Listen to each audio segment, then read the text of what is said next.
I honestly feel like society has set the majority of us up for failure. Yeah. Because if you think about the percentage of schools that aren't offering financial literacy courses, I mean, I don't remember being offered financial literacy courses. And you're a product of your environment when you're growing up, when you're, school age, high school, and even college. And so, I'm a product of a divorced single mother who just felt like she didn't want to depend on anyone. She didn't want to use the available resources that actually she might have qualified for. She wanted to do it on her own. And her solution was just work harder, get an extra job, and make it happen. And so I learned from that. She did actually, though, teach me budgeting. One of the biggest things that she taught me that I still use today is she taught me couponing. But in a mindset of survival, you lose those things because you're just I remember when I was just trying to get to the next hour of the day. I couldn't even think about the next day or the next week or the next month. But, with society not offering it as you're growing up, and if your parents don't have it, then you're not learning it. Hello, and welcome back to the F.E.E.L Podcast today. I'm your host, Melissa Crook, and I'm so excited about this next guest. She is just, when I got to meet her via Google Meet a few weeks back. It's been, longer than I thought as I started looking at my crazy spring. She was brought to me by publicist Jimmy Dwyer, and I just was so impressed with her and just connected with her right away. And she's this is why I love women. We take those things that were hard and that we learned from and that we didn't have resources for, and we learn and we heal and we become the resource. We become the voice. We magnify what needs to be heard so that other people aren't feeling alone in it. We remind them that they don't have to do this in isolation or shame or frustration or fear. And that's exactly what Michelle Campbell has done with her life, with her purpose, with her mission. So much to share with her today as we share her story and her why and values and how it's so succinctly aligned with all the things that she has to offer women. And so that's a little bit of a sneak peek into what's to come. But Michelle describes herself as a serial entrepreneur. She gets bored easy, so she needs those things to keep her going. She's a learner. She's curious. She's purpose-filled. Michelle Campbell, welcome to the F.E.E.L Podcast. Thank you so much for having me. I am so excited. I know. Me too. Let's get it started. Talk to me about your journey with prioritizing self-care in your life. Your road's been bumpy. So this is something you had to go through some stuff to get to. So talk to me about that journey. Right. So with all of the traumatic situations that I've been through, and I mean, the biggest, most debilitating thing was this constant cycle of debt that was just following me at this point, I'm 45 and that was 21 years of my life. So it kind of like half of my life.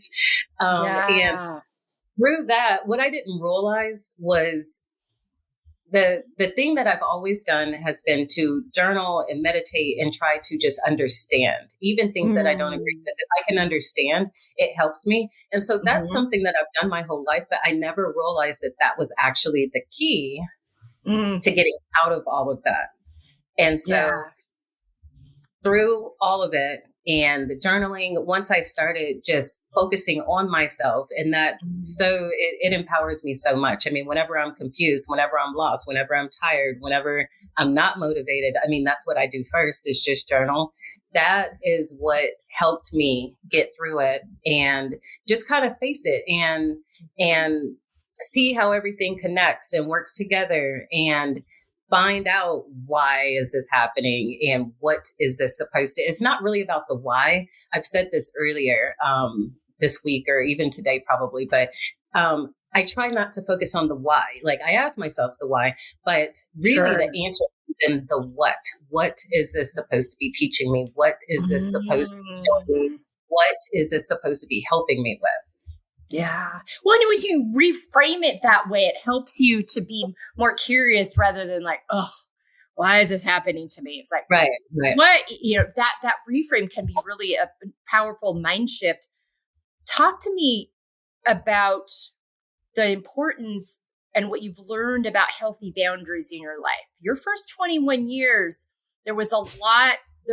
I would venture to say that probably wasn't in existence, modeled to you, or anyone teaching you how to do it yourself. Right. So I didn't realize this for a long time, but I had a lot of codependency issues. And I think that I still have fragments of it. I mean, Sure. life is still lifing. I am not like 1000% cured, but the awareness is just, it helps empower me just to be aware and to notice it. But that codependency, I really didn't have I didn't know who I was supposed to be. And so I was constantly just changing myself to adapt to whoever I was with, whatever environment that I was with. And so I don't even really think I had any boundaries. And that never occurred to me until actually just recently, about a year ago. And I was in this relationship and I was just letting things slide. That today I'm thinking, why did I let somebody talk me out of this? Why did I do this? And it was because I didn't have any boundaries. And so that's actually something that I am actively working on still. I am still a work in progress. Yeah. But I mean, back in the past and the things that I'm trying to help others and connect with others on, that lack of boundaries like nearly killed me because you don't have a way to turn. If you don't have any boundaries for yourself, I mean, you're like an open vessel for everybody to infect. And that's something that a really good friend of mine, like, just helped me identify with. And she said, when you don't have those boundaries, then you're this open vessel for everybody to have access to, where when you have those boundaries, it kind of creates this hedge around you. So sometimes you're not even approached by people that aren't for you. Yeah. Because you're in such a vulnerable state. Right. And so you really become prey to the wrong kinds of people and the wrong kinds of relationships. Correct. Yeah. And you may not even I didn't realize it for a long time. And I know now with those boundaries, it's almost like, I think that everybody can relate to being in a bar and everybody hitting on you versus when you have boundaries. In the back of your mind, you feel like, oh, I must be the ugliest person in the world because nobody's hitting on me. But no, it is those boundaries and the people that normally would, you're just another number and hit on you. They can almost sense it. They can feel it. It's almost like an aura around you where you are then not unapproachable in the sense of not being warm and approachable, but unapproachable in a sense of you're definitely out of their league and they won't even try. Yeah. We need to do that with life. And I've been working on that currently, actively working on that in my life and really trying to, for the first time in life, define what are my boundaries, because I never really had any. Yeah. I can relate to that. I did not realize boundaries as a part of my language until I was close to 50. So that's a lot. And, it's just one of those things that wasn't language for it a lot, I think, until probably 10 to 15 years ago.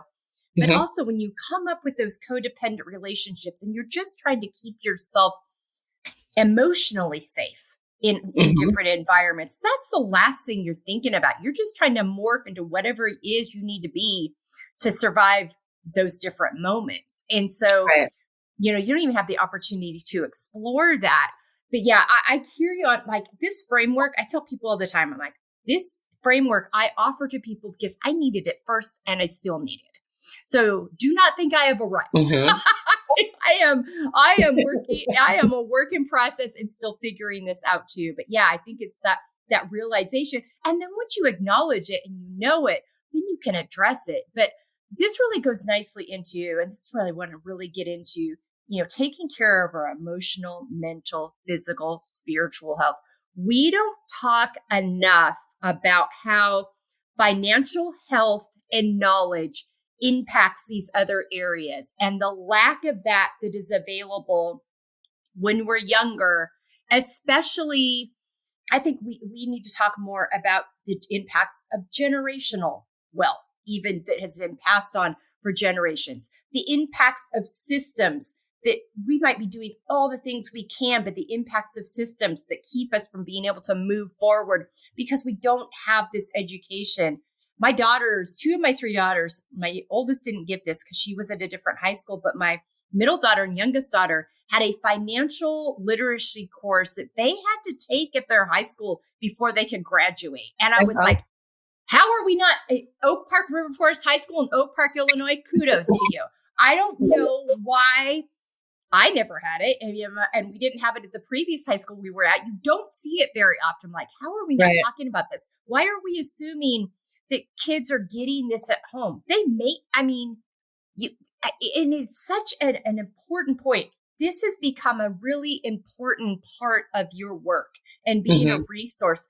But talk to me about that impact of not having that information has on that mental, emotional, physical, spiritual health journey and your ability to move forward and be free and exist in the world the way you want to. Right. I mean, it is everybody's foundation.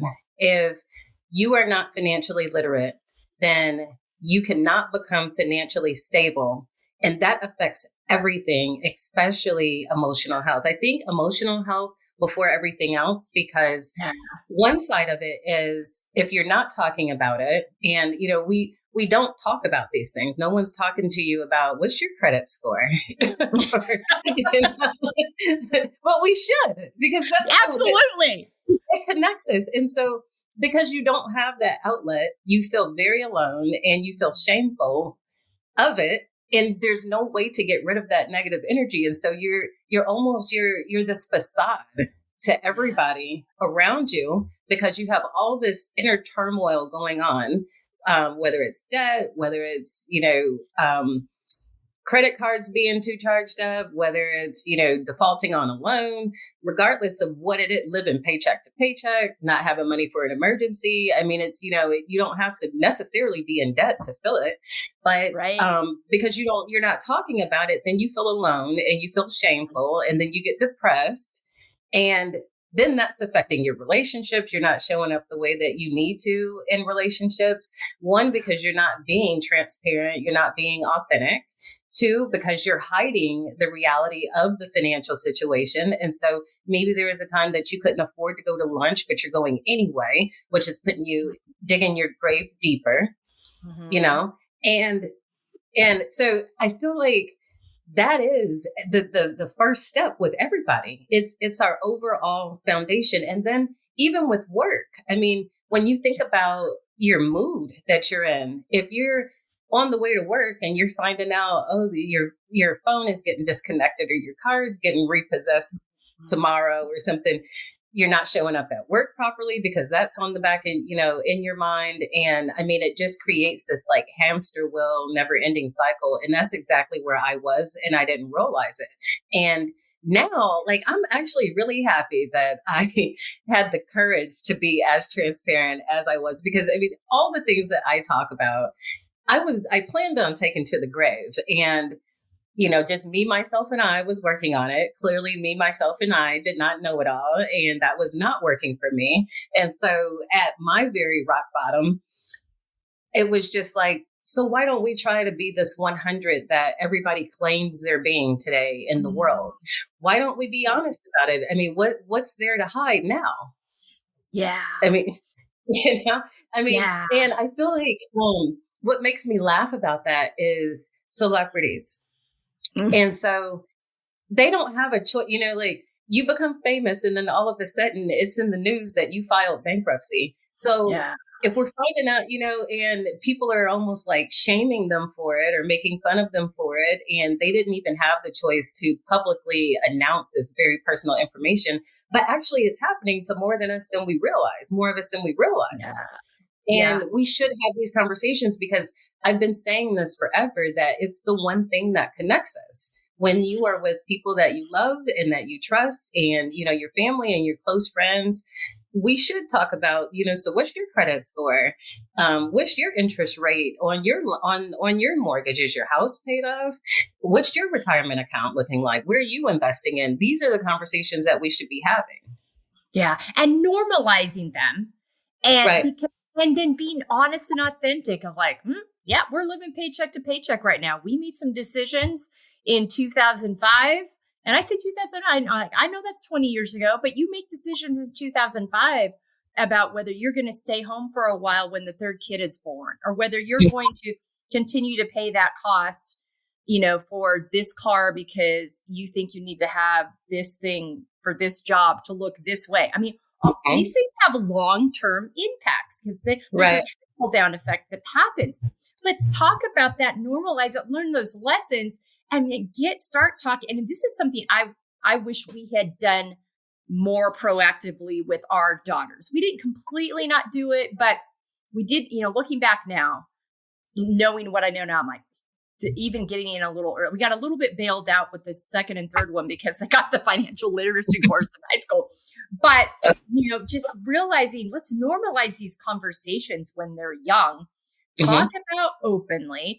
There's such a privacy, and I get, sure, I understand privacy to a certain point, but not to the point we over privatize the financial conversation to a point that people don't feel like they can be honest about it. They feel embarrassed, and they don't, you don't realize it's like what you see on the surface isn't always what you get. That neighborhood you drive through with the nicest house and the nicest car could have a pile of debt for days. Right. And because, again, we don't have a healthy conversation or relationship with financial literacy and what it looks like to do it in a smart way, starting when we're very young. So we can just continue to put on these facades and build this shame. It interrupts relationships with ourselves, with others. I mean, there's so many layers to it. And you saw this and you became a solution for it, which birthed, the work you're doing with your nonprofit. But you also, on the flip side, you've written a very, very authentic, organic, vulnerable book about your life and what you've learned to address those parts of the mental, emotional, physical health part of your life, and open up about that to create more safe spaces for people to have these conversations about these things that we learned, the healing that needs to happen. So that, again, it's creating multiple spaces for people to be invited into these conversations. Right. I honestly feel like society has set the majority of us up for failure. Yeah. Because if you think about the percentage of schools that aren't offering financial literacy courses, I mean, I don't remember being offered financial literacy courses. Yeah. And you're a product of your environment when you're growing up, when you're, school age, high school, and even college. And so, I'm a product of a divorced single mother who just felt like she didn't want to depend on anyone. She didn't want to use the available resources that actually she might have qualified for. She wanted to do it on her own. And her solution was just work harder, get an extra job, and make it happen. And so I learned from that. She did actually, though, teach me budgeting. One of the biggest things that she taught me that I still use today is she taught me couponing. But in a mindset of survival, you lose those things because you're just I remember when I was just trying to get to the next hour of the day. I couldn't even think about the next day or the next week or the next month. But, with society not offering it as you're growing up, and if your parents don't have it, then you're not learning it. And I think that we all have kind of become comfortable with, you get a job, you try to do the best you can, and you try to make a decent amount. But if you're in debt, then I just need to make more money. But we're missing the whole reality of, if you are not financially literate, then you cannot create that financial stability. And so more money is not gonna fix it. Yeah. And sometimes it adds to it because you just keep spending more instead of taking that and going in and putting it to kind of solve the problems that were created up to that point. So true. Right. And and one of the things the areas of people, and I think there's so many misunderstandings about this. It is a lot easier to become homeless because of financial challenges than most people realize. And that's a key component that you address with your work. Talk to me about how that became a reality of this needs to be part of this area and system that I'm addressing as I provide these resources. Right. So there were several different things that happened that kind of opened my eyes to, we assume, I think that almost everybody assumes that there are resources out there to help you.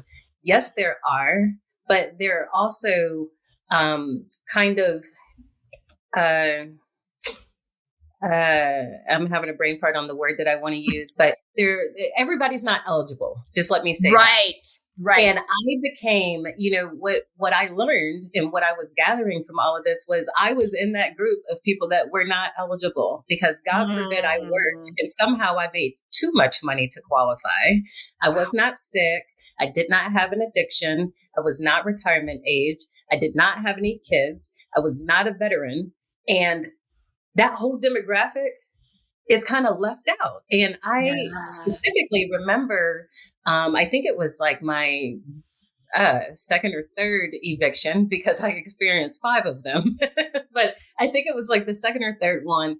And I humbled myself and I went to this organization for rent assistance. And the lady said that my rent was too high and I just needed to move. And I'm thinking, well, clearly, but how am I going to have the money to move if I'm about to get evicted and I don't have the money for rent?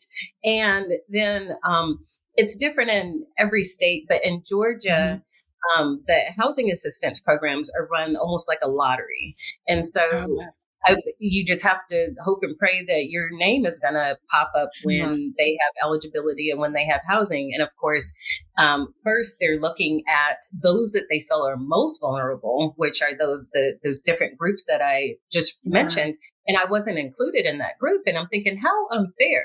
Because then that means that not just me, but there's a lot of individuals, including married couples, that are left out because you make too much, you earn too much to qualify for these government assistance programs that are supposed to be available for everybody. And I just decided that that's not fair. What about that big demographic that's getting left out? What are they supposed to do? And what if they were not surrounded by individuals and family members and coworkers that could help them, teach them, become financially literate? And who is there to give them the leg up?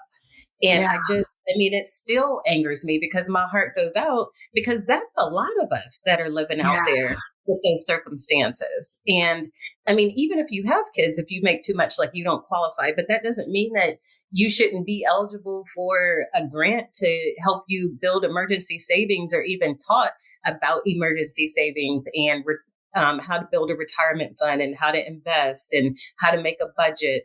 Those things should just be readily available to all of us.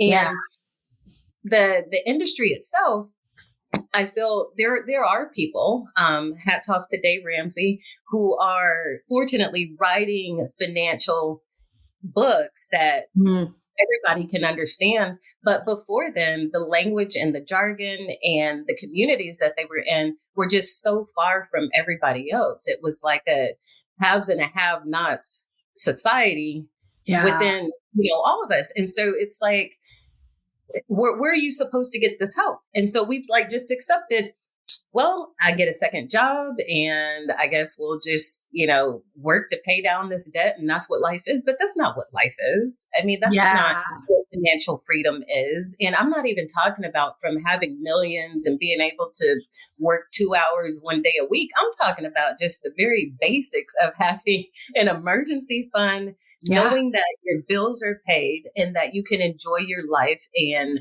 live peacefully and feel fulfilled.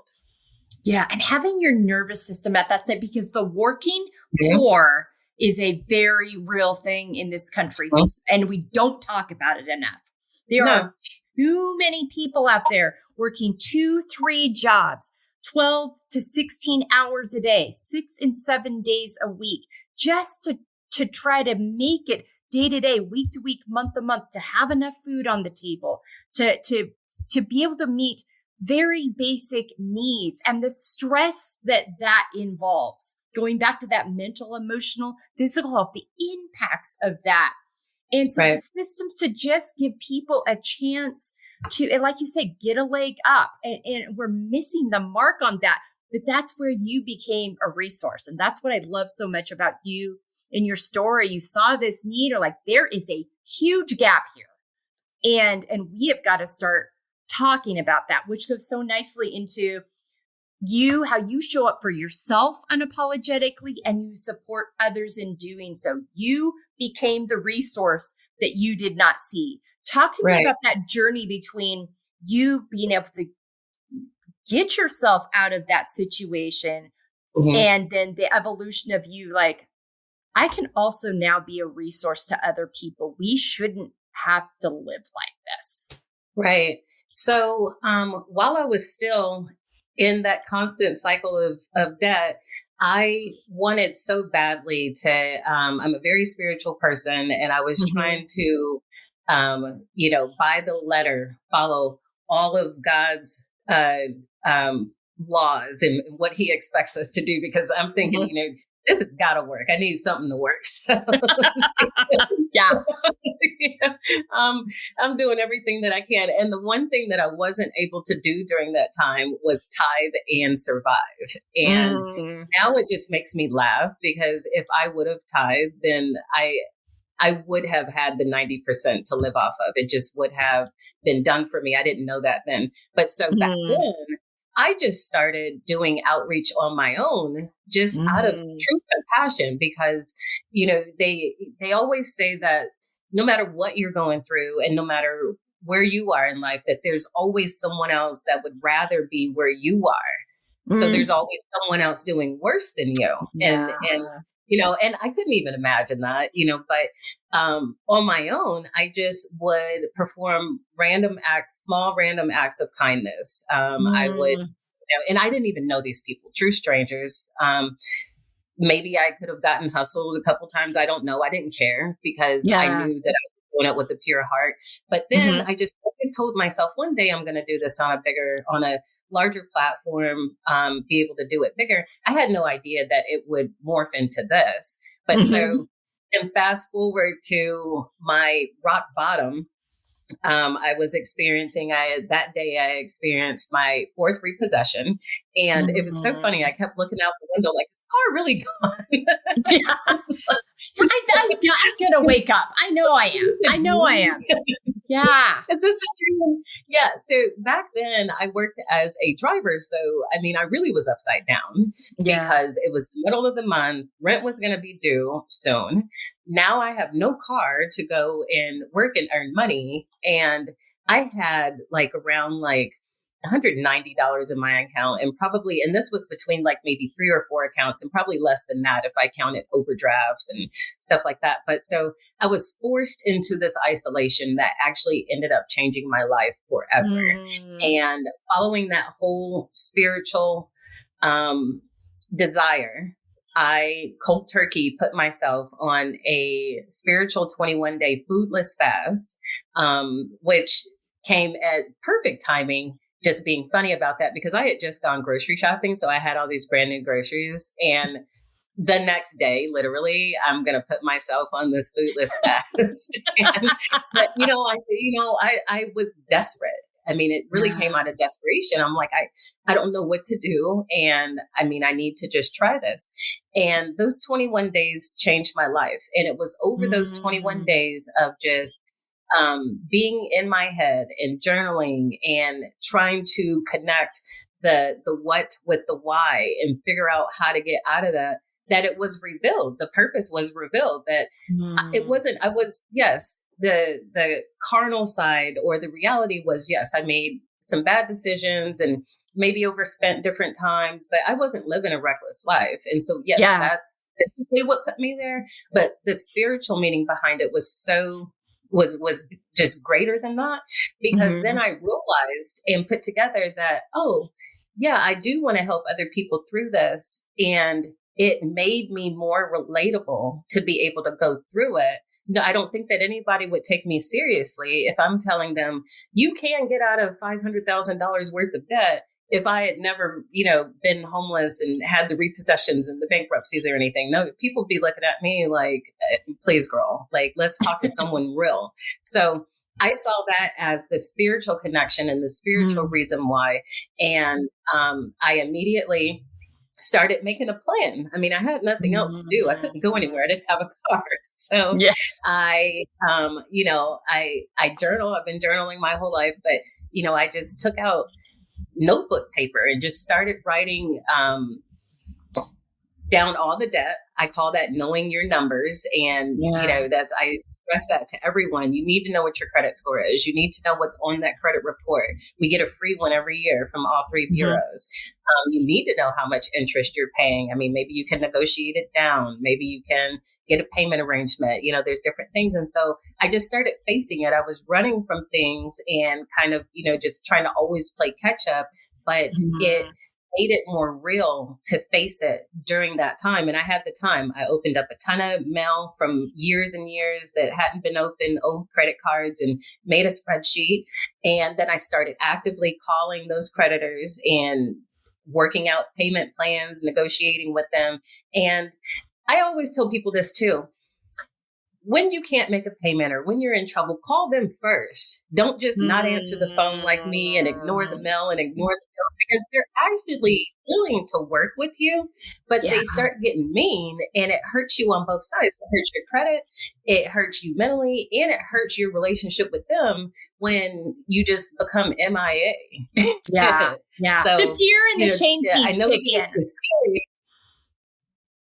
Yeah, I know it's scary, but so that's really all I did to start. Like, it was not rocket science, but it almost just never occurred to me to do that. And so once I faced it and I knew what I was dealing with, and I started actively using a budget that I learned years ago, just was not putting it in place because I felt like I was too underwater. You still got to do a budget even when you feel underwater, because you still need to know what's coming in and what's going out in order to be able to pay down the things that are strangling you. But it's almost like spiritually, once I went through that, it literally felt like I went to sleep one day and then I woke up and then all of it was different. I was waiting on a payment from someone that was deposited early. I went to pay my utility bill and there was like this mysterious credit. I guess maybe I had overpaid, and I'm like, maybe that was from, I used to average my bills. Yeah. And so I wouldn't pay what the bill was. I would actually pay more because I was averaging it by 3 months. And so, I did have a credit, but that came at perfect time, in the perfect time. Even though my car was just recently repossessed, because it wasn't reported to my credit report, gave me leverage to get a better, nicer car, because that was always the struggle. Was the car was constantly breaking down, but I worked for a living. So it's, and I only had the bankruptcies to keep the car.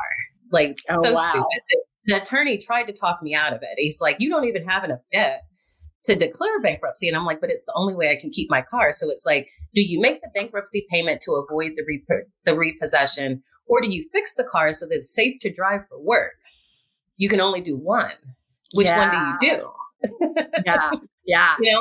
But so because it wasn't reported to my credit report, I was able to get a newer, nicer car, which put me back on the road in enough time to be able to pay rent on time. And then things just started getting better. But I think that the act of facing it and seeing what I was dealing with and calling and trying to make arrangements, it's what started it. Because then I didn't feel like, I wasn't running from it, but then it didn't feel like it was like this elephant in the room in the room anymore. So, this insurmountable thing that you couldn't get around but didn't know how to address or talk about. Absolutely. Right. And just the freedom in having a plan. I think that it makes you feel better. Absolutely, not feeling imprisoned by your situation anymore. So from that point to the point you are now, where you established your nonprofit and made this resource available, and you work in the financial world now. You went, you went to school. You got all the knowledge. This really projected you down a road to not only empower yourself, but empower others. So talk to me about that evolution. Yeah. So I had no idea, I've been an entrepreneur since college, and I had no idea. And back then, because I could not afford a CPA and an attorney, I was doing all my own research, and I was self-taught in getting all the legal, different logistical paperwork filled out for the businesses, and, doing my own accounting, my own payroll, my own taxes. And so I was just kind of self-taught, and I didn't value it. I didn't think, I'm thinking this is what everybody does. Like, this is what you're supposed to do. It's not as easy as like just choosing a business name and going out and doing what you're going to do. Like, there is the whole legal side background to it too, that you either need to hire somebody that knows, or you need to figure it out yourself. But I had no idea that by doing that at an early age would then morph me later now into having a whole financial services firm. While I was still underwater, a friend had recommended that we go and work in tax during, just the seasonal tax season. She was she's still a math teacher for gifted students. And I went to school for pre-med and then engineering. So, tons of math in my background. And I thought, I could, because I need a second job. Let's go and do this. But I fell head over heels in love with the industry, and then made it my duty to go and get every certification. And then that morphed into me actually going and getting credentialed with the IRS. And so putting that knowledge together with all the businesses that I started in trial and error and learning from my mistakes, then basically gave me the tools to help people in that financial industry. I would have never put it together like that. And, everything that we have is purposed, and it's not lost. It's meant to be used for something. We just need to, I never would have put that together. If you would have told me 20 years ago that this is what I was going to be doing, I wouldn't have believed it for 1 second. I mean, I just wouldn't have, especially when I was going through all that debt. There's no way that you would have been able to convince me that you're going to be able to help get people out of debt one day, and you're going to be able to teach them how to invest. I mean, seriously. But so, there's that side of it. But while I was going through that fast, and writing down just kind of all the major turning points in life, I realized that I had been in that situation for exactly 21 years. And I just thought it ironic that I was in the middle of a 21-day fast. And I would call my mom every day, and I was almost like, I could not put it into words. I still can't. I mean, that was the hardest part. Writing the book was how do I explain how like this, it felt really supernatural and purpose, because then as soon as I put it together, like I really mean it. It's almost like it never even happened. It almost like a bad dream. But so from that, I decided, I need to tell people about this. This is too good to keep to myself, because I have found my purpose in life by going through this. And that's one thing that I always tell people: whatever your passion is, and merged with what challenges you the most, is part of your purpose. You just have to look deeper than what it is on the surface. They go hand in hand. They do. And I love to help people. And I had already, like I said, I just saw it as giving back. I didn't know that it was going to go into this, but love to give back. I'm good in finance now. Like I actually can teach you a few things, and I have the experience, and I definitely am the person to tell you what not to do. I've gone and made all the mistakes for everyone. And so I wrote the book to tell that. And the book is the story behind the cause. And so that's what #stability. And we help with all topics encompassing financial literacy. So that is budgeting, that is credit repair, that is retirement, that is investing, and the mental health element of it, because going through it, I mean, I was nearly suicidal twice just out of the depression from being broke. I mean, it's not, I don't wish it on anybody. And I mean, yeah, like so broke that I wanted to die because that's the only way that I felt like I could escape it. And I don't want anybody to be there. Yeah. But you putting words to that and being open and honest about that and creating this space for that with a relatable story also opens the door for other people like, oh, I'm not the only one. Oh. Right. And because they look at you now, I mean, it's so interesting. They look at you now and they see this successful, vibrant woman with all of this knowledge and all these things to share. And it's like, oh, let's go back a little bit, folks. Let me tell you where this all started and where this birthed out of. And that in itself is really an invitation and also affirming of what's possible, which, I mean, my next talking point is, you know, looking at your why and your values and really making that run through everything you do. That is what you have done.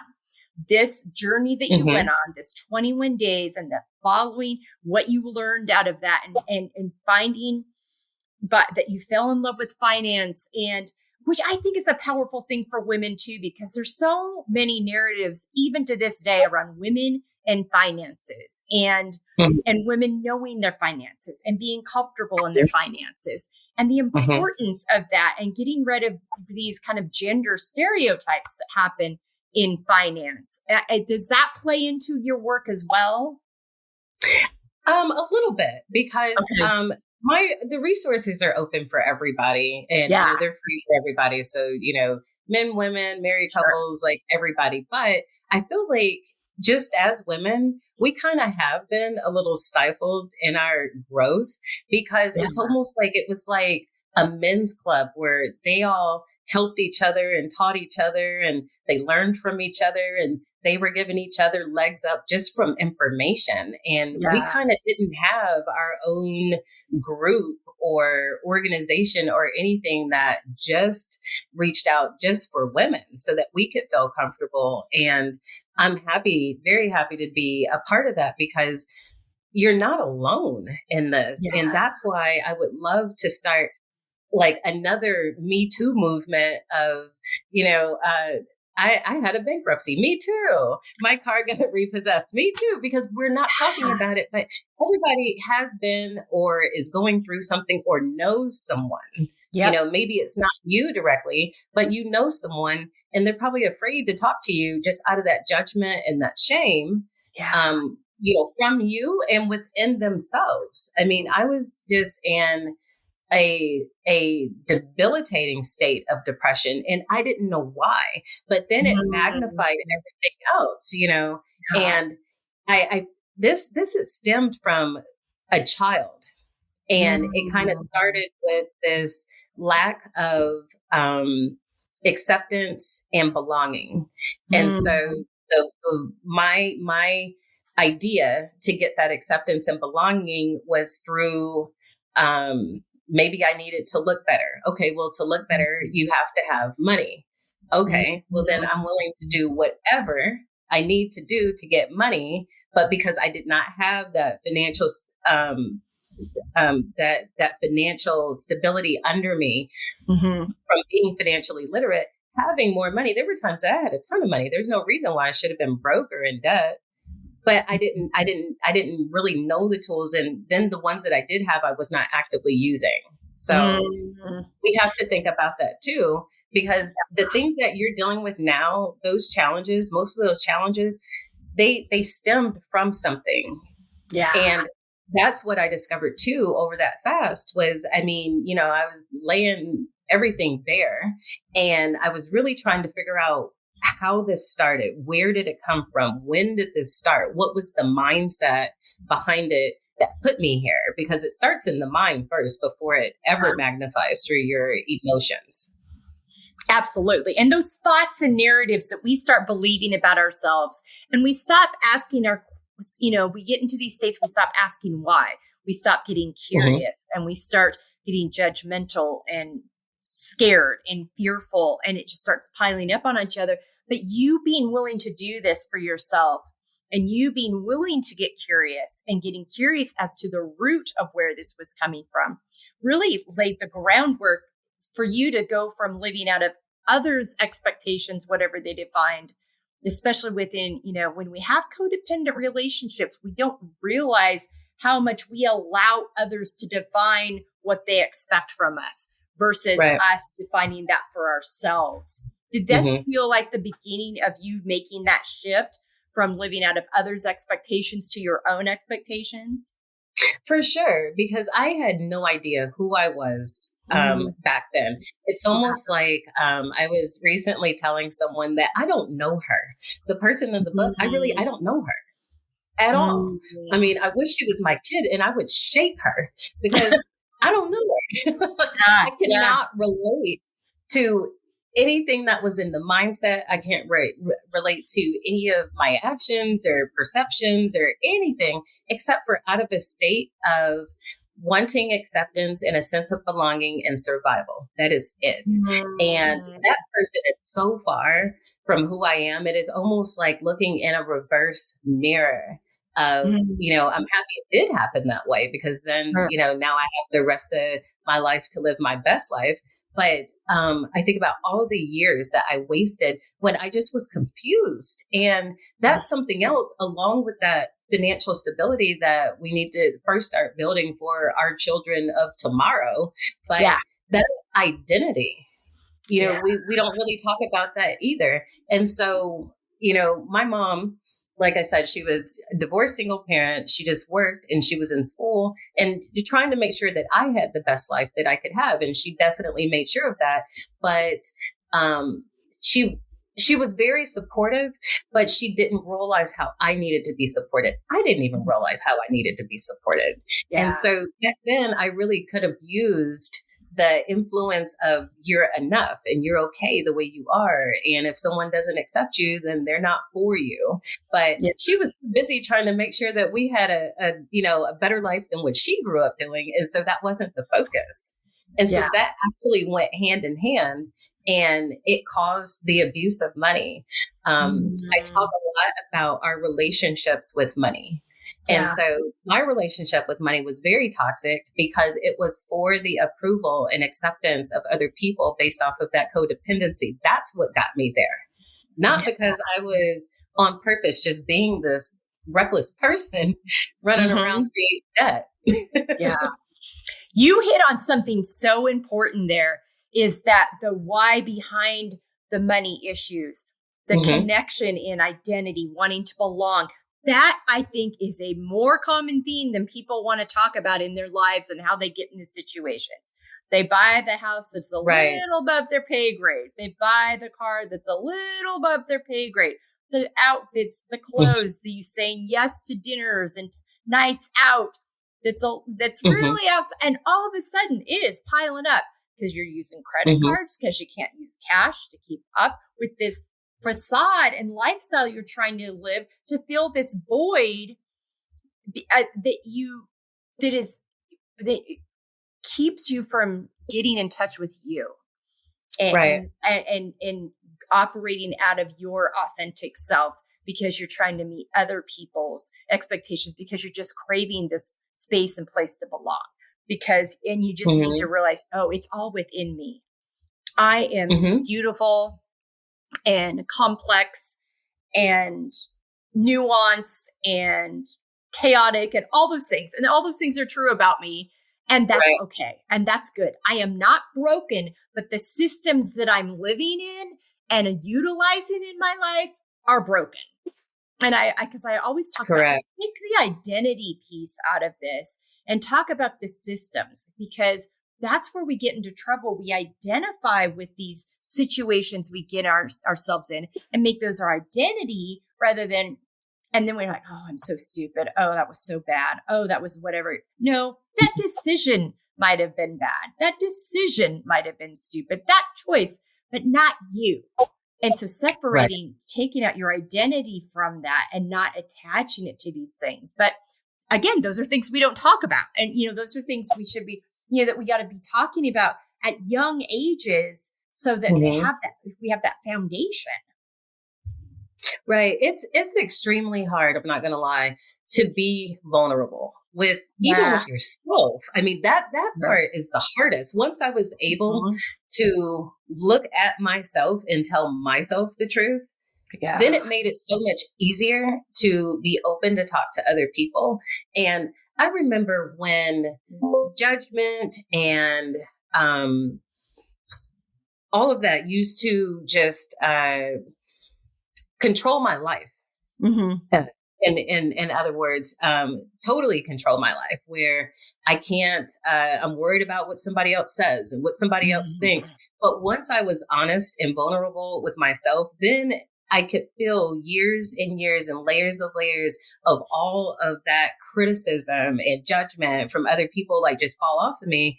And Hmm. now I'm like almost sometimes upset of all the time that I wasted worrying Yeah. about what somebody else said and what somebody else thought, when now I'm like looking at them on the other side, like I dare you to have the courage to be that honest and vulnerable first with yourself and then with other people unapologetically. It's hard, but it sets you It is free. hard. It does. It does. And that really, and you've already really addressed it, but it's that accepting the layered aspects of ourselves, all the pieces and Right. parts of our story that make up who we are, sitting in the silence, letting the muck come up. And so that we can acknowledge it and feel it and move through it and quit stuffing it and get curious rather than judgmental about it so that we can welcome it in and work through it and identify, okay, this is where I'm at with this. Now I can move forward. And that impacts then if we can then see, oh, I see my value. I see my worth. I see what I'm capable of. I have actually got it all here inside me now that I've cleared this all out and gotten curious rather than just fearful and judgmental. Right. Right. I think that it is so interesting when I look at just how honest that I've been. I mean, Mm-hmm. that memoir was written some pages, some sentences verbatim out of 21 years of journal entries. These are Wow. things that I thought that I was going to take to the grave, and the things that I was most ashamed of and embarrassed by, and that controlled my life.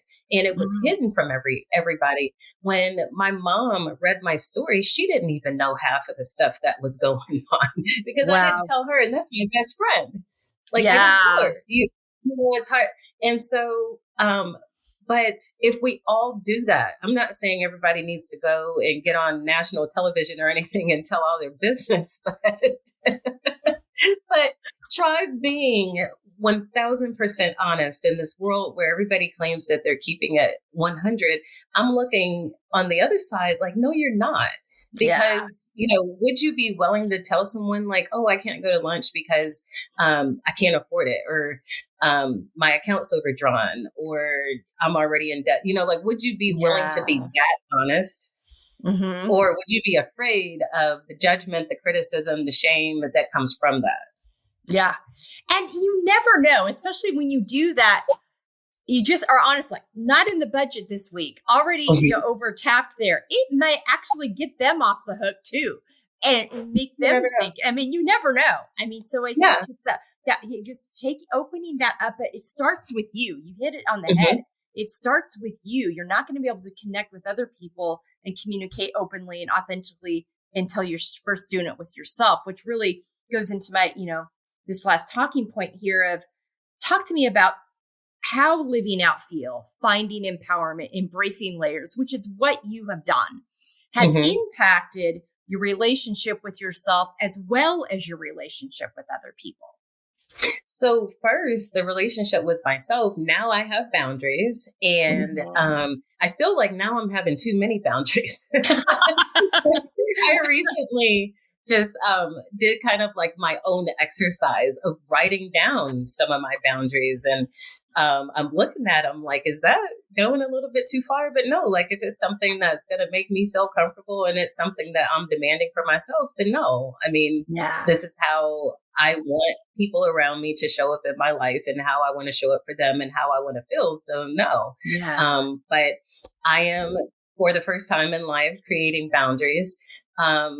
I am happy that I am able to share my experience and my voice and hopefully be able to change some minds and some perspectives and evoke some different conversations that haven't been discussed. Because there are things that we just weren't talking about that we should, especially with the people closest to you. And it's almost like, is it easier to tell a stranger the truth, or is it easier to tell somebody that cares about you the truth? And I find them, there's criticism, different kind of criticism on both sides. I think that the people closest to us, that we don't want to disappoint them, and we don't want them to feel responsible for our drama and what's going on in our life. Like, we're assuming almost that we know that they would support us, but we kind of don't want to bother them. And then with strangers, for whatever reason, we are conscious of their judgment and criticism, but why? Like, you don't even know them. Yeah, you may never see them again. Right, exactly. So I am happy that I am finding my voice in that. I remember when I was afraid to say these things, and I was having, almost like this anxiety attack of it was, I wrote the book over COVID. I lost my very first draft when I was about to send it to my editor. The whole thing was deleted, gone. Like no record of it, nothing. Right. Heartbreaking, because I worked very hard. And so what do? I journal. And as soon as I wrote the date, I knew that I had to just start over, because it was the 21st day of the month and it was the year of 2021.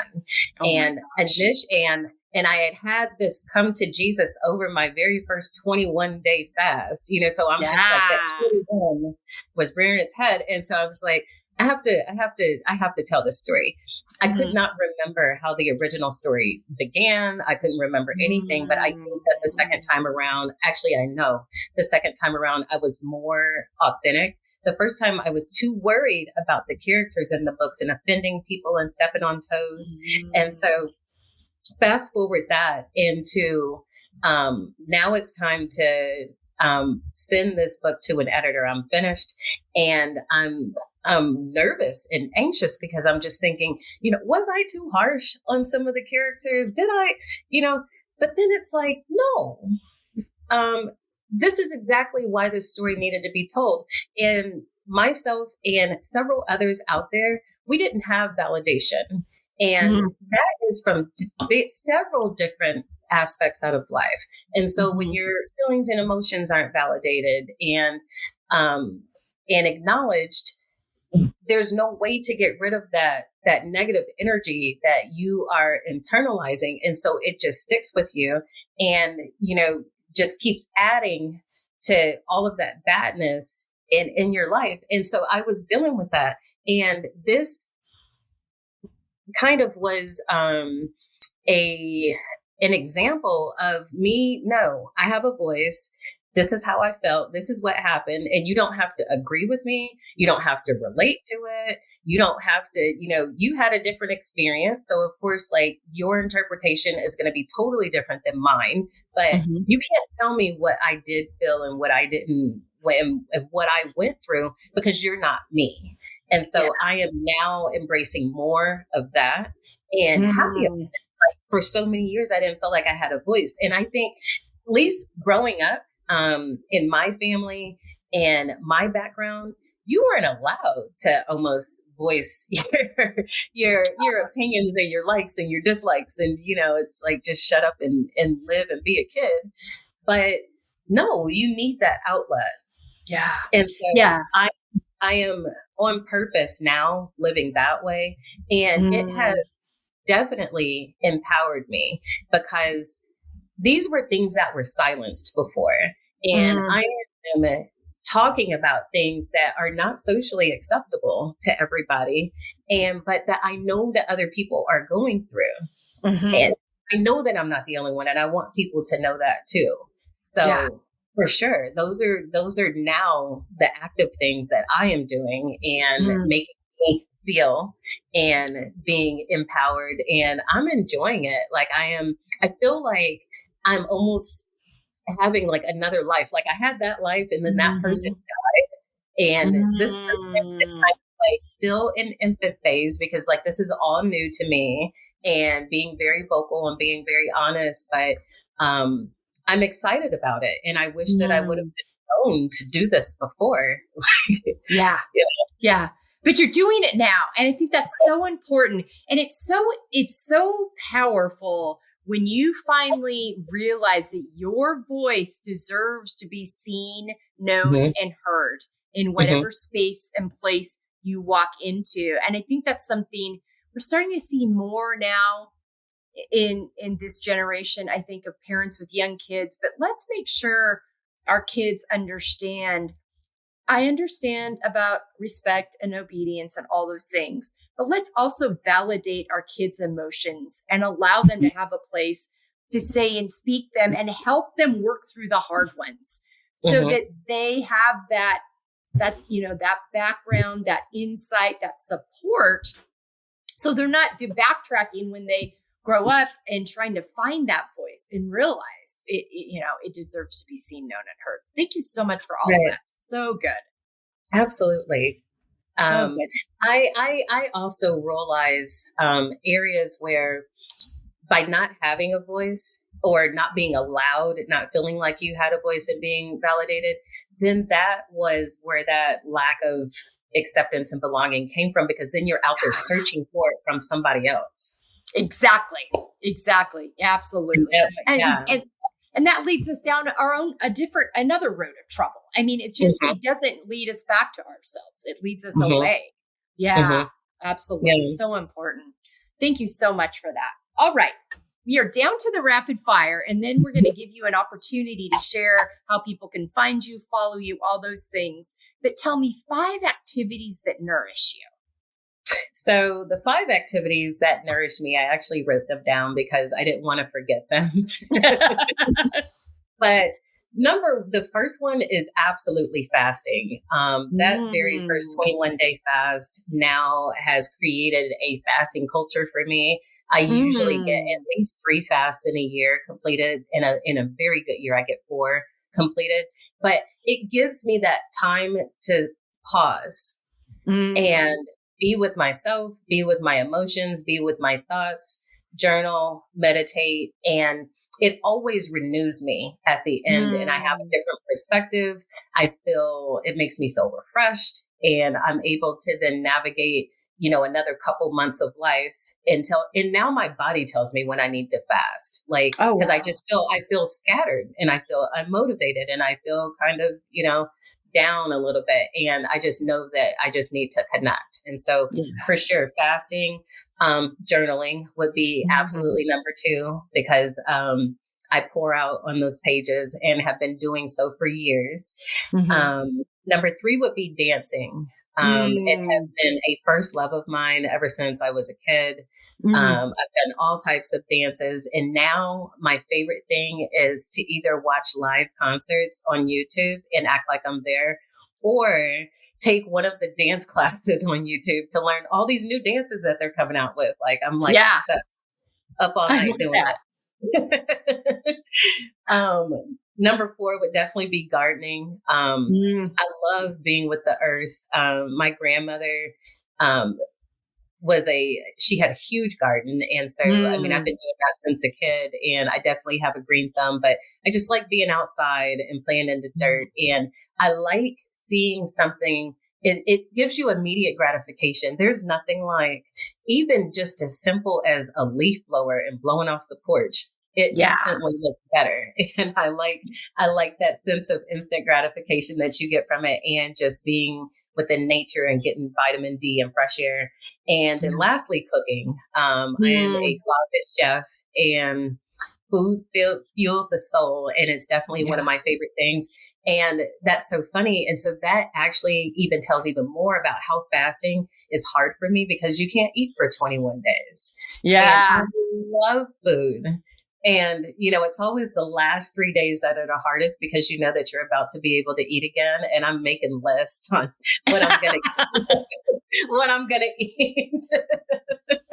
I love that, though, that you bookended with that, because your fast is coming from such a healthy place. You have a healthy relationship with food. You have a garden. You've left. So it just brings all of that together. So that's which is why you're able to tap into yourself the way you are and be so present with that. Thank you so much for that. All right. 5 words on how you want to feel the next 6 months. Absolutely. So first, I want universal peace. Just, mentally, physically, financially, I just want peace. I still have a lot of anxiety around things. Like I said, I'm still a work in progress, but I want universal peace. And, to rebuke the spirit of worry about anything, even little things. I want to feel more organized. I'm naturally a very organized person, but I just want to feel more organized. This, book journey and podcast journey has been not for the faint of heart, especially with my already chaotic schedule. And I'm always afraid that I'm going to miss something. And so I just want to feel overall more organized and not like I'm missing something or forgot something.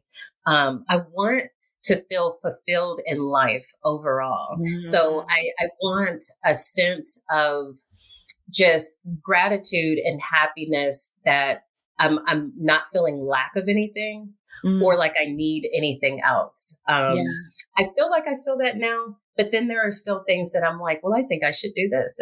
But I'm trying to connect where, is that something that I really want to do, or am I doing it based off of the expectations of somebody else? Because then if that's the reason, then I don't want to do it. Right. So I'm still trying to figure that out for myself. So I want to just feel fulfilled in life. I want overall stability. There are areas in my life that I'm very stable in, and then there's still some areas that are a little shaky. And to have just that overall stability would make me feel more stable, because, the financial stability is only one side of it. But then you have relationships, and you have work, and you have friends, and your activities and your habits. And I want kind of full scope overall stability. And lastly, I want to feel enriched. I love to learn, and I love it when I love to teach, and I love to tell people what I know. Like, I know a little bit about a million things. And so anything extra that I can learn that I feel would be valuable to be able to pass on to someone else, I definitely want to feel a sense of enrichment. I think that in the past that I haven't given myself credit for the things that I know and that I can lend to people, teach people, help people with. Sure. And so maybe that's where, kind of more acceptance on that side, that I need to give myself credit for the enrichment that I'm already contributing to others. But I am just, the best person in my life is the person that teaches me something constantly. And this, because I love to pass it on. And I'm one of those, did you know? Like, I love a documentary. Me too. I do too. So much. Teaches you so much. But it really does. Yeah, I think that's my 5. I love that. So good. I love that part. I think it's something that really helped me with that last one. And my therapist actually challenged me with this. She's like, I want you to start tracking your daily wins, because your daily wins are going to help you. And those are we're not talking about the big things, but the little things you did for yourself, the little ways you honored yourself, or the things you didn't see coming. And I just started doing that like 3 months ago. Like, this is very new. And I was like, and it just gives you like, if I wasn't intentionally looking for that, I would have missed that. Because she's like, your self-talk is pretty healthy. You've come a long way there. She's like, but you get to this space and then you're like, okay, what's next? And you keep moving forward, and you don't stop in the moment and see the wins within the journey along the way. And she's like, so she's like, I'm going to challenge you that. And that's helped me a ton. I'm going to start doing that. Thank you. Yeah, absolutely. I feel like I might do do it kind of, because when I journal in the morning, like it's the first thing that I do before I get out of bed, like it's very important to me. And I always write, I kind of recap the prior day, but I don't always talk about the wins in it. I talk about, Yeah. just what happened Yeah. the prior Yeah. day. Yeah. So yeah, Yeah, I'll be curious to see how that works out for you, but that's really helped me. All right. I'm going to try it. Awesome. All right. Tell people where they can find you, follow you, access your resources, all of that. Absolutely. The easiest place to follow me is at bymichellecampbell.com. And so that's BY and then Michelle with 2 L's, Campbell spelled like the soup.com. And on that site, there is the link to my financial services business, Tax Shell. There's also the link to my nonprofit, #stability. And then there's the link to the book, Bluebird, which is the story behind the cause. And then I plan on posting anything else that I'm working on. I love to have my hands in several things. I'm actively kind of involved in a few partnerships right now. I'm just not talking about them yet because I don't want the pressure of, is it ready yet? Is it ready yet? Yeah. I'm not ready for the questions. It will be on there. Right. Exactly. When it's time to talk about it, that will be on there as well. And I think that's where I listed my blog. I'm not for sure. I can't even remember where it is. Remember I said in the beginning, I started a blog and I keep forgetting. I have a blog and I am going to get back to it. I will probably, just because I'm saying it right now on this podcast, put a separate link on the By Michelle Campbell website just to the blog itself. And I just want to open up the conversation of being transparent and being authentic and let people know that, regardless of somebody else's success and what their life actually ended up being, that you still go through life. Things still happen. Like I'm not saying that I'm never going to have problems again and that I still haven't had things, it's just a different type of problem, almost like more money, more problems. I'm experiencing that. Yeah. And I think the other thing too is when those problems come along, you've got the resources to fall back on now to help you work your way through them too. But life does not stop showing up. The curveballs don't stop coming. They're still there. Yeah. I thank you so much for that. And all those resources will be listed on our website at embracinglayers.com on our resources page. Any last thoughts you'd like to leave with our listeners today? Just, you are definitely not alone. And that first step of, my favorite quote is William Shakespeare's "To thine own self be true." Really focus on that and be truthful to yourself first. And just know, I know that sometimes it's hard to believe that you're not alone in your storm, whatever it is. It might not be finance related, and that's okay. But be honest with yourself first and just know that there are people like me, like Melissa, out there that support you and believe in you and are there for you. Your feelings are valid. Your situation is valid and it's never the end.